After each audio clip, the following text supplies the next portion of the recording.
Јас на вчерашната среда во владата бев како представник од општина Кавадаци, односно како градоначалник од општина Кавадаци, затоа што фен индустрија е една значителна компанија и голема компанија која што има пред се најмногу вработување, а и не само вработување, некои индиректни соработки со општина Кавадарци, Луѓето и сите фирми во Кавадаци, значи значителен стопански субјект.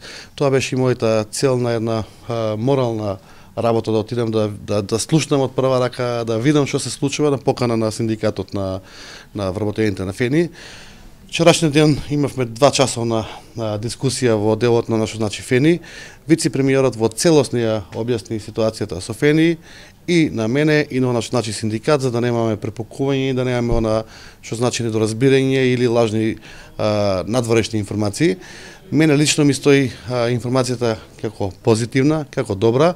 Најбитно е што вработените владата ќе бара начин да не ги испушти од работен однос, него овој преводен момент, ако се отвори стечај во фени, се до новите инвеститори да имаат некој работен однос вработените со примање од 75% плата, со субвенции на владата, да си дојде новите инвеститор да си преземе производство.